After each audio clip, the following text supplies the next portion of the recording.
Ciryl Gane is an anomaly. Ciryl Gane is a point-fighting, movement-based kickboxer. He bounces on the outside, is kick-heavy, and loves to switch stance, but we know he's mainly southpaw, and he's extremely athletic, especially compared to others in the heavyweight division. He likes to be extremely bladed, and he's always rotating to the outside foot position. Defensively, he loves to pull or step back, due to the longer distance created by the open stance matchup that is frequently seen with southpaw fighters. And due to the greater distance created by, this hand fighting and the open stance matchup, obviously he likes to utilize and use a lot of long feints. So you see the teep and the jab and this right straight feint coming out. Especially with his kick heavy style, the opponents are pressuring him, so these feints serve to ward off the enemy, ward off the opponent. And he's very good with mixing up high, low, and body kicks, and he has an extremely good stiff jab. However, he does drop the other hand. I have a thesis.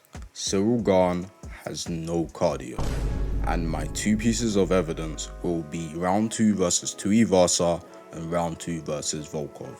He has been absolutely decimated in these round 2s. Obviously, round 1, Ciryl Gane loves to bounce. He's on the outside, he's pivoting, he's pulling, he's feinting, he's mixing up his targets. But in round 2 against Tuivasa, he slows down and gets absolutely rocked, just hit with a monster of a straight, and gets knocked down by Tai Tuivasa. And we see how slow and unathletic Tai Tuivasa is, especially now. But Volkov, where he robbed Volkov in order to get this title shot, he got hit with a spinning back fist. Now, I don't know about you, but the spinning back fist isn't really my fastest damaging strike that I can throw. I can probably throw a question mark kick faster than I can throw a spinning back fist. So for Ciryl Gane to get hit and rocked badly in the second round with a spinning back fist, but we all know him as the slick mover of heavyweight, is kind of telling about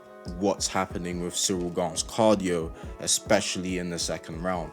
Because in the first round he's bouncing, and that bouncing style is really good for defense and not getting hit. However, it does sap a lot of energy, especially if you have to grapple on top of that. And that's a problem, especially because Gane doesn't have the power that is the signature of the heavyweight division. That might be because of his shot selection, but I believe that Ciryl Gane punches specifically with his arms, and that makes his punches look faster and his fighting look faster. However, it ruins all semblance of power that he's supposed to have other than with his legs. And other than with his stiff jab, and the jab is rare to knock people out unless you're Tom Aspinall, I don't think he poses that much threat within boxing range, which is, funnily enough, Tom Aspinall's preferred range to fight. But he does have a bladed stance like a boxer, which does make it harder for him to get hit with punches, makes head movement a lot easier, and he does use head movement. He loves to use that pull, loves to drop his hands and pull away. However, obviously, that does have the trade-off of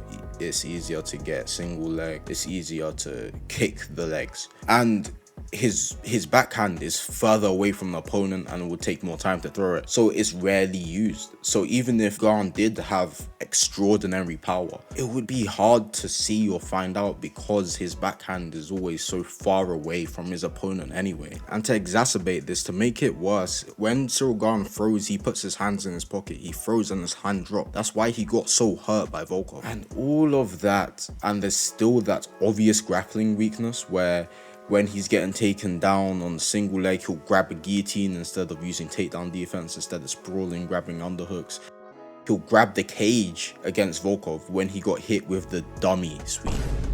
And he got subbed by Jones in light speed and made no knees in Gane look like an extremely talented generational level wrestler. Ciryl Gane is an anomaly in the fact that he could have been one of the most special fighters of all time in this heavyweight division.